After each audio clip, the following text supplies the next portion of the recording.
The island seems peaceful, but in its caves dwells a horror that will test even Odysseus. Wood smoke and salt cut Odysseus's throat as the sea flung their broken ship toward a rocky shore. He ordered men ashore, but what waited in the cave would test every trick he owned.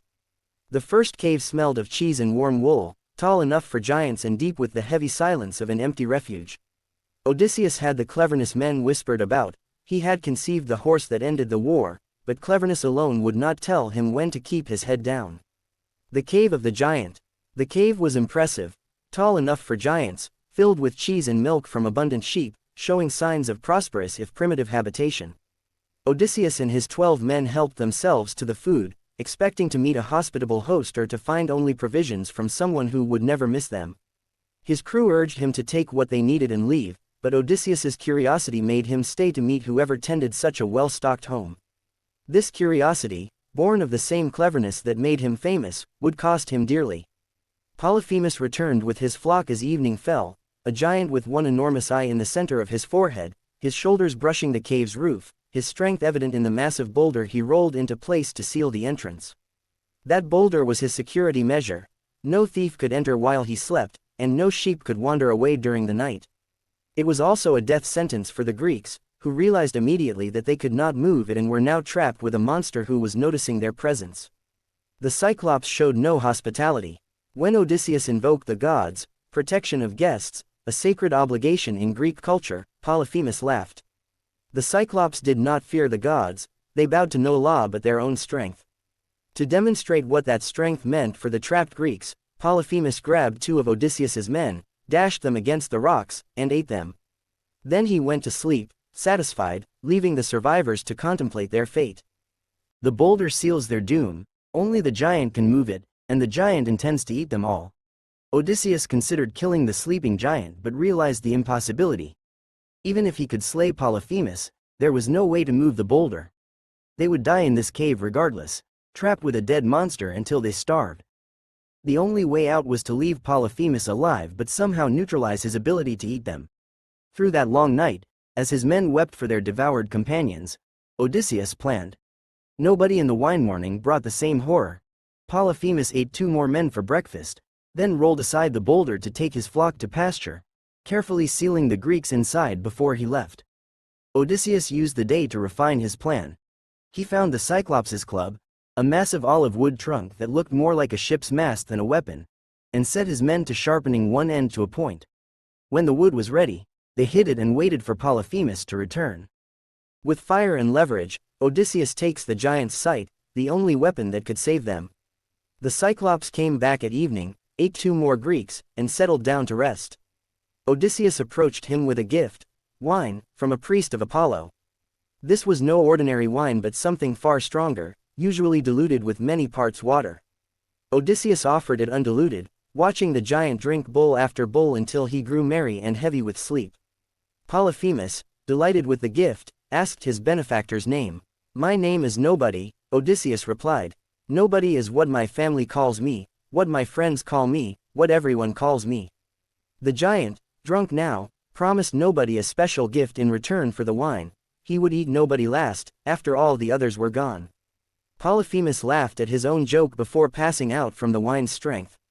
His snoring shook the cave walls. The steak was heated in the fire until the tip glowed red. Odysseus and his 4 strongest surviving men lifted it, aimed it at the single massive eye, and drove it home with all their weight. The wood sizzled and smoked, the eye boiled. Polyphemus woke screaming in agony, blind, clawing at his ruined face. He ripped the stake out and threw it aside, then began groping for the Greeks who had maimed him. But he could not see, and they knew the cave's geography now. They dodged his grasping hands while he howled for help. The escape of Nobody. Polyphemus's screams brought his fellow Cyclops from their caves across the island.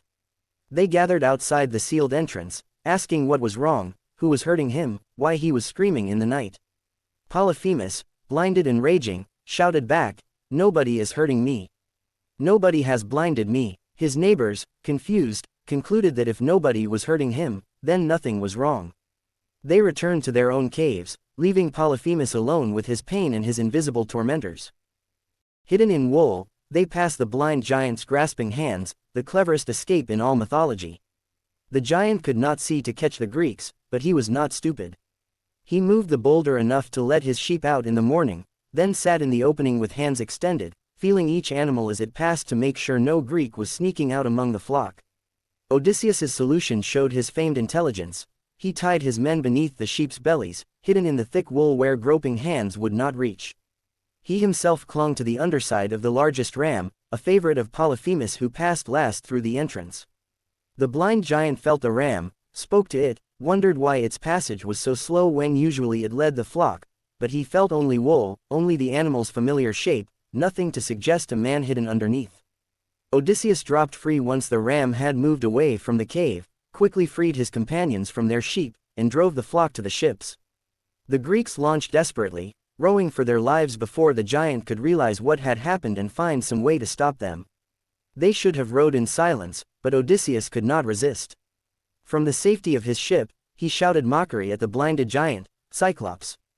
If anyone asks who took your eye, tell them it was Odysseus, raider of cities, son of Laertes, king of Ithaca.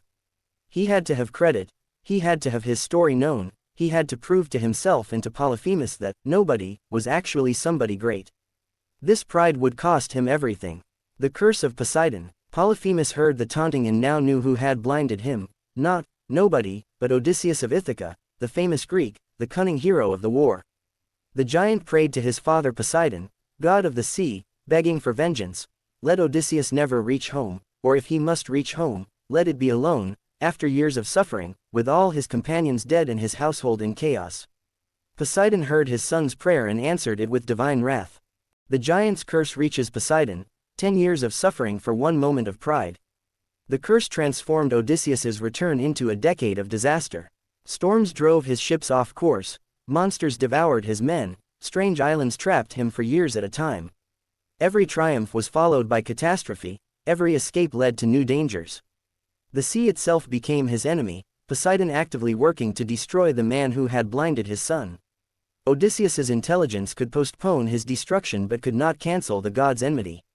If Odysseus had resisted the urge to claim credit, Polyphemus would never have known who to curse, and Poseidon would have had no name to associate with vengeance.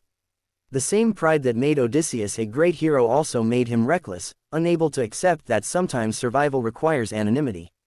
Nobody had escaped. Odysseus brought 10 years of suffering upon himself by insisting that nobody was actually him.